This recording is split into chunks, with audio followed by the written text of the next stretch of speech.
President Bongbong Marcos says we have enough crude oil to last until June 30. Details of that and other stories from Mojo Malacanang, Julie Baiza. Julie, may mga shipment na crudo, the latest daw 150,000 barrels ng diesel ang load off La Union. Okay, galing daw ng Russia ito, no?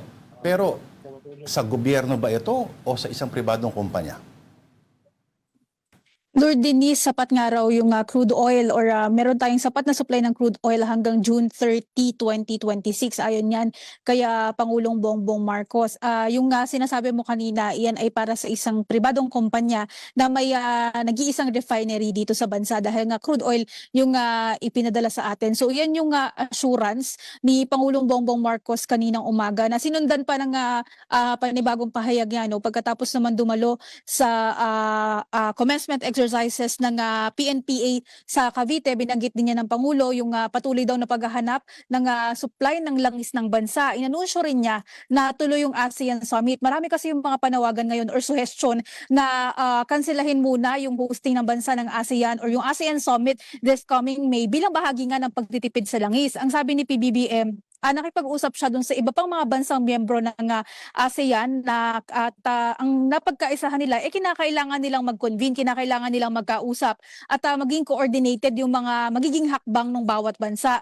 Pero bare bones daw yung magiging 48th ASEAN Summit and related summit sa darating na Mayo. Ibig sabihin, tatlong malalaking usapin lang yung pag-uusapan or tatalakayin nila dyan. Una, yung supply ng produktong petrolyo. Pangalawa, yung supply at presyo ng pagkain.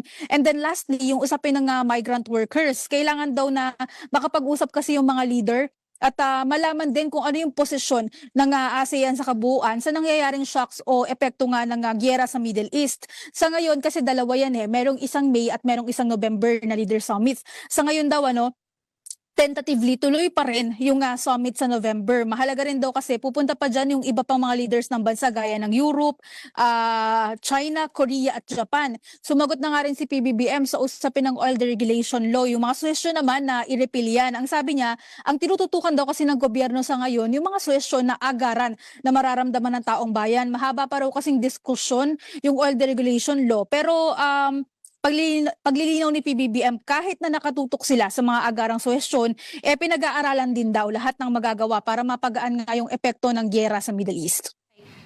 Julie, balikan ko lang yung unang report mo na nagkaroon nga ng shipment.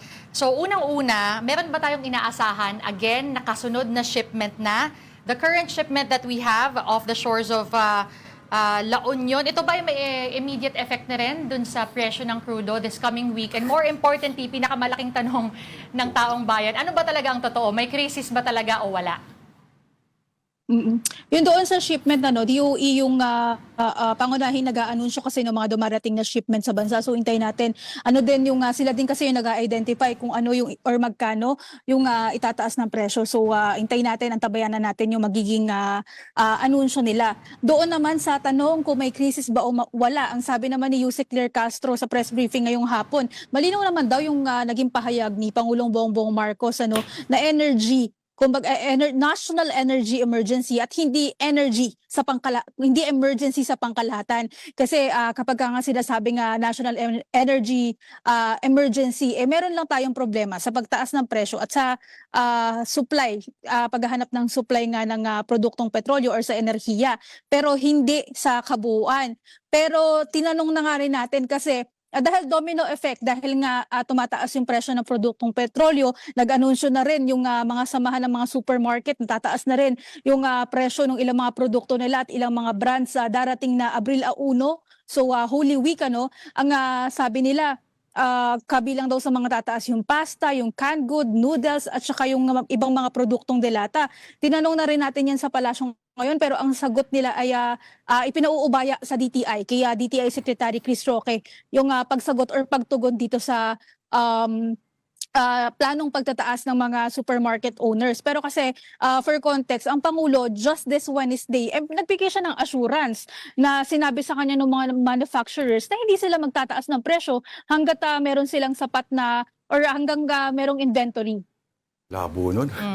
Energy lang daw may problema, hindi daw national.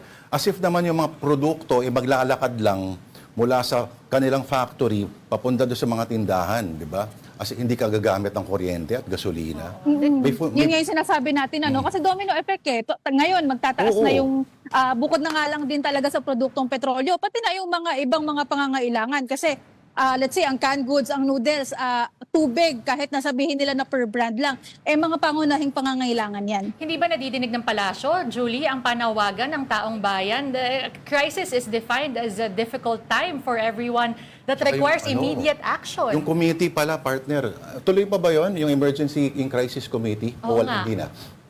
Yung AFLIP committee, yung... Yung program, yung uplift, no? Tama, tuloy yun. Pero Yung crisis committee. yung crisis committee, matutuloy pa ba yon?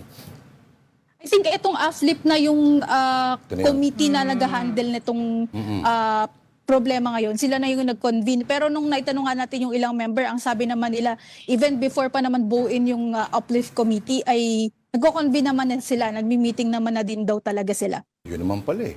Meron. Uplift, May- para may- mas positive yung di ba? positibo nga pala tayo dapat. Oo, Oh. uplift pa. Sige. Teka lang, merong mga nababalita. Julie, ano tong sinasabing meron daw TARP na naman dun sa mga payouts? Anong na naman? Di ba dati Oo, meron? meron kasing tarpaulin sa isang Quezon City. Hinahanap ko lang ano yung exact quote nung nakalagay kasi merong pinost, ayan, may nakalagay doon sa payout center na mula kay Pangulong Marcos. So naitanong nga yan sa press briefing ngayon. Ang sabi ni Yuse Claire, naipatanggal, kaagad na daw iniutos si Pangulong Bongbong Marcos na tanggalin yung TARP na yan nung nalaman or nakita nga niya, na-call out na rin daw yung DSWD tungkol dito. Pero sinagot ni Yuse Claire, unang-una, and I quote, unang-una, nung nakita po ni PBBM na mayroon siyang larawan, iniutos niya na tanggalin. Pero ang sabi ni Yuse Claire, bakit daw kapag hindi nakikita ang Pangulo, ang sasabihin nasaan ang Pangulo? Kapag naman daw ipinapaalam sa taong bayan kung anong ginagawa ng Pangulo, kasi kabilang nga daw sa ginagawa itong pamamahagi ng ayuda sa mga transport sector, ang sasabihin daw ay paepal. Kapag hindi na rin daw nila alam kung ano ba ang nais ng ilan na nagawin ni Pangulong Bongbong Marcos. So yun yung pinupunto niya doon sa mga pagpupuna doon sa presence ng TARP na yon. Pero again, ang in-insist nga namin kanina, kasi aprobado naman ng Pangulo yung provision na yun sa GAA na anti-EPAL provision. Ika nga ng And kasabihan. may reminder na rin naman daw, kanina naririnig naman na din daw ng mga local government unit yung sinasabi niya na ipinagbabawal itong provision na to, yung anti-EPAL, merong anti-EPAL provision at naririnig daw. So, kumbaga parang magsilbi ng reminder sa kanila na hindi na ulitin yung paglalagay ng anumang uri ng tarpaulin, whether may mukha ng Pangulo or may mga ganung nakasulat. Damned if you do, damned if you don't. Ganyan talaga ang problema ng ating Pangulo. Siguro wala namang TARP doon sa binuksan kanina na may bagong partner sa Skyway, may bagong, 'di ba, papuntang airport, tama ba? Wala naman akong nakitang TARP kanina, At saka yung sinasabi ni Nato Reyes kasi ay sa payout center dahil nga very specific nga yung provision na doon sa mga pamamahagi ng ayuda, hindi pwede yung presence ng sinong politiko. Ang Pangulo ay opisyal ng pamahalaan, pinamataas na opisyal. So kaya pinupuna talaga kung makikita man yung picture niya or meron mga ganong words. Pero again, ipinatanggal na daw, na kinall out na rin naman daw ang DSWD at nililinaw kasi ang kanina pinaliwanag din daw kay DSWD Secretary Gatchalian na hindi exempted ang Pangulo. Hindi accepted dyan sa anti-EPAL provision na yan. Maraming salamat sa ating Mobile Journal, Julie Baiza.